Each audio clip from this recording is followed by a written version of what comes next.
In the vast expanse of the Milky Way, Earth had always been something of an enigma.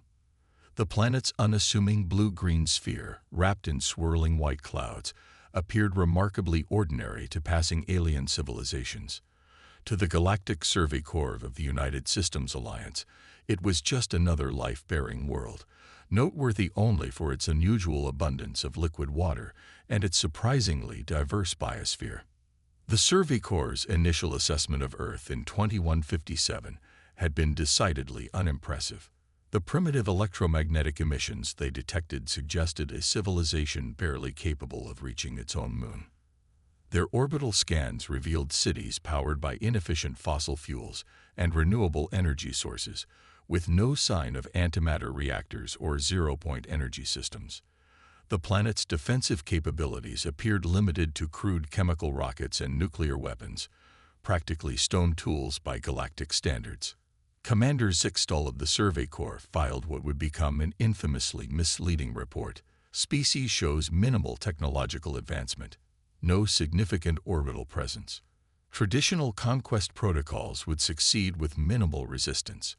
The report was filed away in the Alliance databases, marked as low priority for future reference. That report would later be considered one of the greatest intelligence failures in galactic history. What the Survey Corps failed to understand was that humanity had long ago detected their presence, along with the hundreds of other alien survey missions that had preceded them. Each scan, each probe, each passing ship had been meticulously tracked and analyzed by Earth's hidden defensive grid, a system so sophisticated that its very existence defied detection. Deep beneath the Rocky Mountains, in a facility that officially didn't exist, Dr. Sarah Chen studied the latest alien scan attempt with quiet amusement. The holographic display showed the Survey Corps ship's scanning beams harmlessly bouncing off Earth's quantum camouflage layer, seeing only what humanity wanted them to see. "They're still using third-generation Tachyon scanners," she remarked to her colleague, Dr. James Okonjo. "They haven't even realized we've been feeding them carefully crafted false readings for the past 50 years. James nodded, his fingers dancing across the neural interface panel that controlled Earth's defensive systems. "The beauty of it is that they're seeing exactly what they expect to see, a primitive world struggling to reach the stars. Their own preconceptions make our deception perfect." The truth about Earth's technological advancement was humanity's most closely guarded secret. After the first confirmed alien contact in 2039, Earth's nations had made an unprecedented decision. Rather than announcing their presence to the galaxy, they would wait, watch, and prepare. The resulting planetary defense system was unlike anything the galaxy had ever seen, because it was designed by minds that thought fundamentally differently from any other species. While other civilizations focused on building bigger ships and more powerful weapons, humanity had taken a radically different approach. They had turned their entire planet into a fortress that didn't look like a fortress. Every natural feature, from the Van Allen radiation belts to the planet's magnetic field, had been subtly modified to serve as part of an integrated defensive system. The oceans themselves had been seeded with billions of microscopic quantum processors, creating a planetary-scale computational network that could predict and counter any possible form of attack. The atmosphere had been enriched with engineered bacteria that could rapidly adapt to and neutralize any biological or chemical weapon. Even the planet's tectonic plates had been fitted with gravimetric stabilizers that could turn any attempted planetary bombardment against the attackers. But perhaps humanity's greatest achievement was the quantum camouflage system, a planet-wide field that could selectively filter, modify, or completely block any form of scanning or observation. To the outside galaxy, Earth appeared exactly as primitive as humanity wanted it to appear. In the Lunar Command Center, General Maria Santos watched the Survey Corps ship prepare to jump to hyperspace. The ship's crew would return to their superiors with exactly the same impression as every other alien survey mission: that Earth was a backwater world, barely worth noticing. "Another successful misdirection," she said to her staff, "but they're coming more frequently now. The galaxy is expanding, and sooner or later, Someone's going to try their luck. She was right, of course. Despite Earth's careful deception, the galaxy was a dangerous place.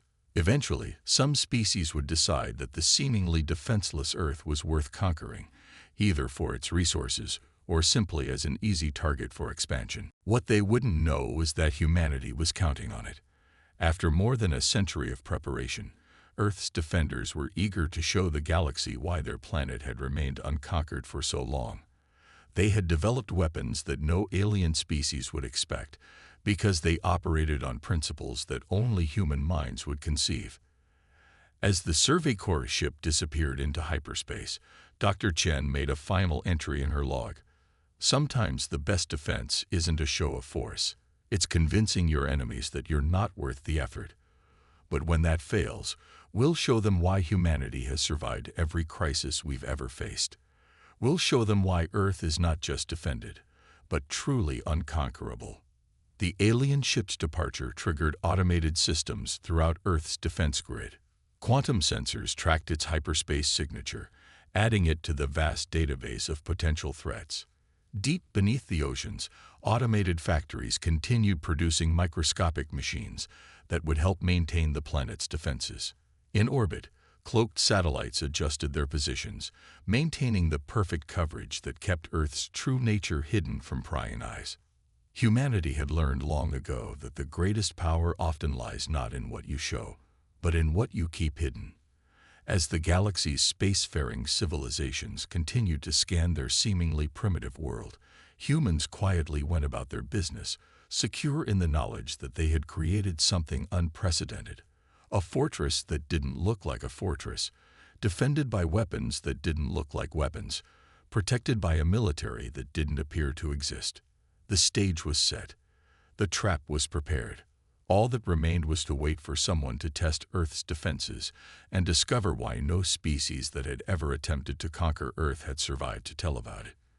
The Nexus Hive had conquered 17 worlds across 3 spiral arms of the galaxy. Their success stemmed from a simple but effective strategy: send in the smallest possible force that could guarantee victory, thereby maximizing resource efficiency. Their neural network had never failed to accurately predict the military capability of any civilization they'd encountered.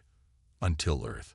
The Hive's initial probe force emerged from hyperspace at the edge of the Sol system, a fleet of bioorganic ships that resembled massive crystalline insects. Their neural matrices hummed with confidence as they analyzed the preliminary data from the Galactic Survey Corps. Earth's defenses appeared negligible. A handful of primitive satellites, some chemical rockets, and an atmosphere that their sensors indicated would offer minimal resistance to their bioweapons. In the Hive's command ship, Overlord Kothix felt something unusual: doubt. The neural network was reporting numbers that seemed too perfect, too precisely aligned with their expectations. In over 3,000 years of conquest, they'd never encountered a civilization that matched projected capabilities so exactly. Launch the preliminary biological assessment, Kothix commanded. Standard Hive protocol called for seeding a target planet's atmosphere with specialized microorganisms that would report back detailed information about the planet's biosphere. The bioprobes launched, invisible to conventional detection methods, each one carrying a payload of engineered organisms designed to analyze every aspect of Earth's ecosystem. They entered the atmosphere without incident, exactly as the neural network had predicted. Then they vanished.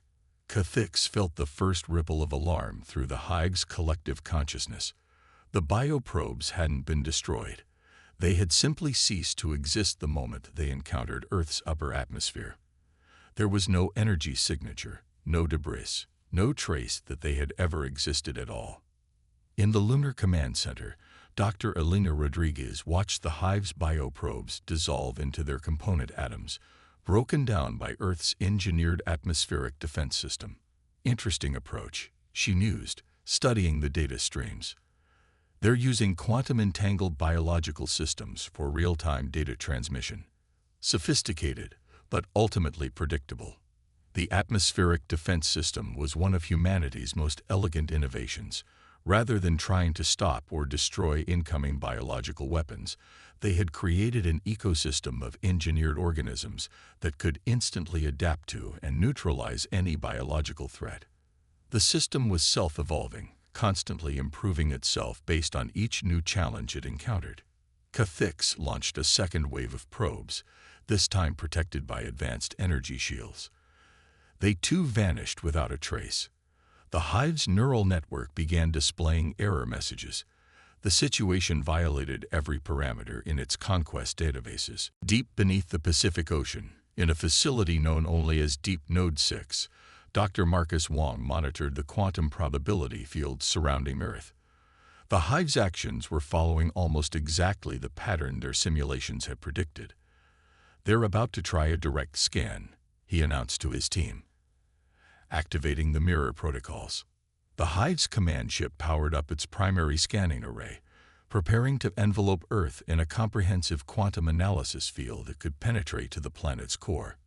Cathix felt a surge of satisfaction. No planetary defense could hide from a full quantum scan. The scan activated, and for a moment, Cathix saw something impossible. Instead of penetrating Earth's defenses, the quantum scan beam seemed to reflect back on itself, creating a perfect mirror image of the hive fleet. Every detail was exact, down to the quantum level, creating a spatial anomaly that their sensors couldn't process. In orbit above Earth, cloaked defense platforms adjusted their positions slightly, maintaining the quantum mirror effect. The technology had been developed based on a child's science project about reflection and light. Sometimes the simplest concepts led to the most effective defenses. Cathix had never encountered anything like this. The neural network was approaching critical failure, unable to process a situation where its scans revealed only itself. The hive consciousness began to fragment as individual ships tried to make sense of sensor data that seemed to violate the fundamental laws of physics. "They're preparing to retreat," Dr. Rodriguez reported, watching the hive fleet's energy signatures fluctuate. "Should we let them go?" General Santos considered the question carefully. Earth's policy had always been to allow potential attackers to retreat, carrying with them the message that Earth was somehow protected in ways they couldn't understand. The mystery was often a more effective deterrent than any show of force. "Let them go," she decided, "but give them something to think about." As the hive fleet prepared to jump to hyperspace, Earth's quantum defense grid activated one final protocol. For a fraction of a second, every ship in the hive fleet experienced a simultaneous quantum entanglement event. To the hive's sensors, it appeared as if their ships had existed in every possible state simultaneously, both present and absent, intact and destroyed, victorious and defeated. When the effect ended, the hive fleet flowed into hyperspace, their neural network corrupted by paradoxical data. They had come expecting to find a primitive world ripe for conquest. Instead, they had encountered something that their most advanced systems couldn't even begin to comprehend. In the aftermath, Dr. Chen reviewed the data from the encounter. "They'll be back," she said, "but not alone. The hive operates on a hierarchical system. They'll report to their superiors, and next time, they'll send something bigger." General Santos smiled. "Good. The more they send, the more they'll lose. Every attack teaches our defenses something new, makes them stronger, more adaptive. That's the real secret of Earth's defense. We don't just build weapons, we build weapons that learn." As the alert status returned to normal, Earth's defenders continued their work, invisible to the galaxy at large. They had turned their entire planet into a learning system, one that grew stronger with every probe, every scan, every attempted attack. The hive had come expecting to find weakness, but they had instead encountered humanity's greatest strength, the ability to turn everything, even defeat, into an opportunity to evolve. The Syndicate of Advanced Worlds prided itself on thorough intelligence gathering. After the hive's humiliating retreat from Earth, the Syndicate's Supreme Council dispatched their most sophisticated reconnaissance fleet to uncover the truth about this mysteriously defended world. Unlike the hive's biological approach, The syndicate relied on pure technology, quantum sensors, dark matter detectors, and artificial intelligence beyond anything Earth's primitive civilization should be able to detect. Commander Lyra Xivan watched the holographic display as her fleet approached the Sol system. Status report on Earth's natural defenses. Her AI assistant, Core, projected a detailed analysis. Planet shows extreme environmental diversity, 70% water coverage, active geological systems, powerful magnetic field, substantial atmospheric barrier, multiple climate zones ranging from Arctic to tropical, extensive biodiversity. Weaknesses? Lyra asked, studying the projection. Multiple. Core responded. Geological instability makes the planet vulnerable to targeted tectonic attacks. Atmospheric composition can be easily modified to eliminate oxygen. Ocean currents can be disrupted to trigger catastrophic climate changes. Native wildlife shows no signs of military modification. Lyra nodded, satisfied. The Syndicate had conquered worlds far more challenging than this. Earth's natural defenses were impressive, but nothing their technology couldn't overcome. She had no way of knowing she was walking into humanity's most elaborate trap.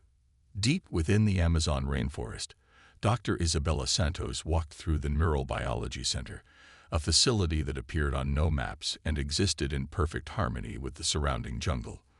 The building itself was alive, grown from genetically modified plants that formed walls stronger than steel while maintaining the appearance of natural vegetation. Status of the Syndicate fleet, she asked, touching a nearby leaf that instantly connected her to Earth's defense network. They're proceeding exactly as predicted, her assistant replied. Their scans are focusing on natural vulnerabilities. They haven't detected any of the modifications. Isabella smiled. After first contact, humanity had realized that traditional military defenses would never be enough to protect Earth. Instead, they had turned to the planet itself, enhancing and adapting natural systems in ways that were fundamentally undetectable to conventional scanning technology. The Amazon rainforest around her wasn't just an ecosystem, it was Earth's largest biological supercomputer. Every tree, every plant, every microorganism had been subtly modified to process and transmit quantum information. The entire forest functioned as a vast neural network, coordinating defensive systems across the planet while maintaining perfect camouflage as a natural environment. In the Mariana Trench, Dr. David Chen monitored the ocean defense grid from a facility that existed in perfect symbiosis with the extreme pressure and darkness. The Syndicate's ships were deploying deep-sea probes, trying to map Earth's tectonic vulnerabilities. Should we let them see what they're actually dealing with? He asked, watching the probes descend. Not yet, came the response from command. Let them get closer. The oceans were humanity's masterpiece of defensive engineering. Every marine creature larger than a sardine had been enhanced with quantum-sensitive organs that could detect and respond to threats while continuing their natural behaviors. Pods of whales carried vast data banks in their neural structures. Schools of fish formed living sensor networks. Even the smallest plankton had been modified to change their bioluminescence in response to unauthorized quantum scanning attempts. In orbit, Lyra's fleet began their first active scan of Earth's geological systems. The plan was to map the planet's fault lines for potential weapons targeting. Core projected a 99.9% success rate for the scan. The scan failed. Impossible, Lyra muttered, initiating a second attempt. Core, explain. Unknown interference, the AI responded. Scan waves are being scattered. Pattern suggests deliberate intervention, but source cannot be identified. What they couldn't know was that Earth's entire geological structure had been transformed. Quantum resonators embedded in the tectonic plates themselves redirected scanning attempts, making it impossible to map the planet's true geological nature. The very rocks had been modified at the atomic level to resist analysis. In the Sahara Desert, another of Earth's hidden facilities monitored the situation. The endless dunes concealed a vast network of modified extremophile bacteria that could rapidly alter the desert's composition in response to threats. Similar systems existed in every major ecosystem: the Arctic ice, the mountain ranges, the grasslands. Each one appeared completely natural, while harboring capabilities that defied conventional military doctrine. Lyra ordered a comprehensive atmospheric analysis, determined to find a weakness. The Syndicate's sensors showed Earth's atmosphere was a simple nitrogen-oxygen mix, vulnerable to manipulation. They launched their atmospheric probes, confident in their ability to take control of such a basic system. The probes never reached their target altitude. As they descended, Earth's atmospheric defense system activated. Billions of engineered microorganisms, invisible to even the most sophisticated scans, began breaking down the alien technology. The probes didn't explode or malfunction. They simply dissolved, their component atoms absorbed into the atmosphere itself. "This is wrong," Lyra said, watching another probe disappear. "Core, full spectrum analysis. What are we missing?" "Processing," the AI responded. Conclusion: Earth's natural systems are displaying behaviors that violate known physical laws. Recommendation: immediate retreat and reassessment.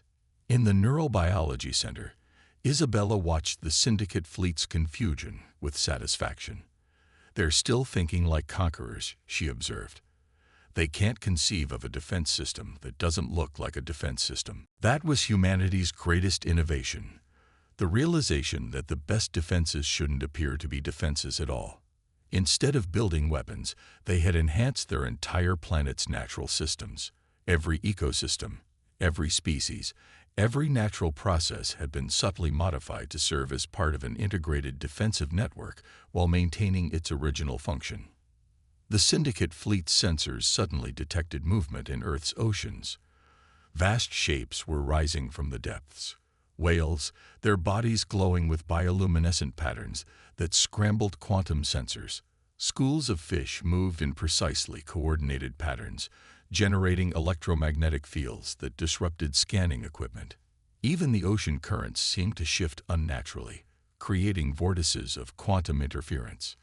In the atmosphere, storm systems began to form with impossible speed and precision. Lightning strikes carried quantum-encrypted data packets between defense nodes. Wind patterns shifted to create zones of electromagnetic turbulence. The very air seemed to come alive with purpose. Lyra watched in growing horror as her fleet's sophisticated scanning systems began to fail one by one. Everything they could detect about Earth appeared natural, yet everything they observed defied natural laws. It was as if the entire planet was both alive and machine, natural and artificial, primitive and impossibly advanced. "Core, prepare for emergency hyperspace jump," she ordered. Priority message to Syndicate Command: Earth's defensive capabilities cannot be accurately assessed. Planet appears to have integrated biological and technological systems in ways our sensors cannot comprehend. As the Syndicate fleet retreated, Earth's defenders continued their work. In the Amazon, Isabella initiated the next phase of the forest's evolution, implementing improvements based on data gathered from the encounter. In the oceans, David's team updated the marine defense networks, strengthening their ability to confuse and misdirect enemy scanning systems. The planet itself seemed to pulse with hidden power, a world that had taken its natural systems and enhanced them in ways that no other civilization had imagined possible. Earth wasn't just defended by weapons and shields.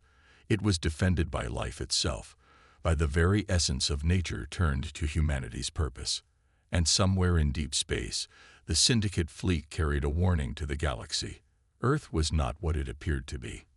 Its defenses were not ships or weapons or shields, but something far more fundamental: the planet itself, transformed into a fortress that looked exactly like a natural world. The collective mind of the machine empire had never encountered a failure it couldn't analyze. For over 10,000 years, its vast network of artificial intelligences had solved every problem, cracked every code, and overcome every obstacle in its path to galactic dominance. When reports of the Syndicate's failure to penetrate Earth's defenses reached the Empire's central processing hub, the collective mind saw an opportunity to prove its superiority. The Machine Empire's cyber warfare fleet emerged from hyperspace at the edge of the solar system, their ships bristling with quantum computers and AI cores powerful enough to hack entire planetary networks. Unlike their predecessors, they didn't bother with physical scans or probes. Their attack would be purely digital, swift, invisible, and absolute. In the primary command ship, the AI designated as Alpha Prime initiated the first phase of the assault. Millions of quantum-encrypted signals streaked toward Earth, targeting every frequency, every network, every possible point of digital vulnerability. According to their intelligence, Earth's computer systems were primitive, relying on binary processing and electronic circuits. The attack should have overwhelmed them in seconds. Instead, something unprecedented happened. Deep beneath the Antarctic ice, in a facility known as the Quantum Nexus, Dr. Maya Patel watched the incoming cyber assault with professional interest. They're using seventh-generation quantum algorithms, she noted, observing the attack patterns. Impressive, but fundamentally flawed. The facility around her hummed with power as Earth's true digital defense system engaged. While the rest of the galaxy had focused on developing traditional quantum computers, humanity had taken a different approach. They had created a hybrid system that combined quantum computing with biological processing, using engineered crystal structures that mimicked the human brain's neural pathways. The Machine Empire's attack hit what appeared to be Earth's primitive digital infrastructure: satellites, internet networks, power grids. But these were merely the outer layer of a defense system that operated on principles the Empire couldn't comprehend. In orbit, cloaked quantum relay stations began processing the attack signals, not by blocking them, but by absorbing them into a vast neural network that extended throughout the planet. Every piece of technology on Earth, from the smallest smartphone to the largest supercomputer, was part of this network, but not in any way conventional scans could detect. Dr. Patel's colleague, Dr. James Chen, monitored the system's response. "They're still using linear quantum processing," he observed. "They haven't realized that we abandoned that approach decades ago." The true nature of Earth's digital defenses was elegantly simple. Instead of fighting against quantum uncertainty like other civilizations, they had embraced it. Their computers didn't try to maintain quantum coherence. They used the inherent uncertainty of quantum systems to create processing patterns that were fundamentally unpredictable. Alpha Prime detected the first sign that something was wrong when its attack algorithms began returning impossible results. The signals weren't being blocked or deflected. They were being absorbed and transformed in ways that violated the fundamental principles of quantum computing. In the Quantum Nexus, Maya watched the Empire's confusion with satisfaction. "They're trying to brute force their way through," she said. "They still think this is a traditional cyber warfare scenario." Earth's defensive network wasn't just absorbing the attack, it was learning from it, adapting its quantum states to match and counter every new algorithm the Empire deployed. The hybrid crystal processors, grown in orbital zero-gravity facilities, could reconfigure their neural pathways in real time, creating defense patterns that existed in a state of quantum superposition. Alpha Prime launched its second wave of attacks, this time targeting what it believed to be Earth's quantum computing infrastructure. The AI was confident. No system could withstand a concentrated assault from the combined processing power of the Machine Empire's fleet. The attack struck empty space. Earth's quantum network had shifted its entire processing matrix into a different quantum state, becoming essentially invisible to conventional quantum scanning. It was as if the planet's entire digital infrastructure had simply ceased to exist.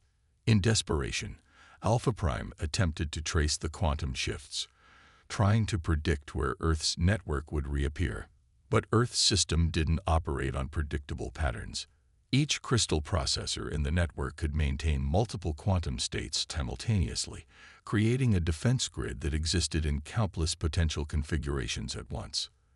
"They're trying to map our network architecture," James noted, watching the Empire's increasingly frantic scanning attempts. Should we show them what they're really dealing with? Maya considered for a moment, then nodded. Let's give them a small demonstration. With a few quantum-encrypted commands, she activated one of Earth's more elegant defensive innovations. The crystal processors throughout the planet synchronized their quantum states for a fraction of a second, creating a cascading wave of computational power that rolled through the machine empire's fleet like a digital tsunami. Every AI core in the fleet experienced the same thing, a moment of connection to a processing network so vast and complex that it defied their most fundamental understanding of computer science. They caught a glimpse of a system that operated not just on quantum principles, but on a hybrid of quantum mechanics, biological neural networks, and computational models that their most advanced AIs couldn't begin to parse. Alpha Prime's core processors began to overload as they tried to analyze what they were seeing. The machine empire had built its entire civilization on the premise that artificial intelligence was the ultimate form of computation. But Earth's defensive network wasn't just artificial. It was a synthesis of digital, quantum, and biological processing that transcended traditional definitions of computing. The retreat signal went out across the fleet, but the damage was done. Every AI core that had connected to Earth's network had been fundamentally altered by the experience. They had encountered a form of computing that didn't just process information. It evolved with it, learned from it, grew in ways that no purely artificial system could match. As the machine empire's fleet flowed into hyperspace, Maya began analyzing the data they'd gathered from the encounter. "They'll be back," she said. "But next time they'll know that trying to hack Earth is like trying to hack evolution itself. Our systems don't just compute, they adapt, grow, and evolve." In the aftermath, Earth's quantum defense network continued its constant evolution. The crystal processors absorbed the knowledge gained from the Empire's attack, using it to generate new quantum states and defense patterns. The network grew stronger, more complex, more unpredictable. The machine empire had come expecting to find a primitive digital civilization ready for conquest. Instead, they had encountered something that challenged their very understanding of what computation could be, a planet that had turned uncertainty itself into the ultimate defense. The Galactic Council's emergency session marked the first time in known history that the Hive, the Syndicate, and the Machine Empire had agreed on anything. Their representatives gathered in the ancient chambers of the Council's space station, united by a common purpose, understanding the true nature of Earth's defenses. High Admiral Zena of the Elder Races, beings who had achieved spaceflight when humans were still learning to make fire, listened to the reports with growing concern. Each attempted invasion of Earth had revealed defensive capabilities that shouldn't exist, yet somehow functioned in perfect harmony. "So," she addressed the assembled representatives, "we face a primitive world that repels advanced biological weapons with its atmosphere, defeats quantum scans with its geology, turns its entire biosphere into a weapon, and possesses computational systems that transcend our understanding of physics.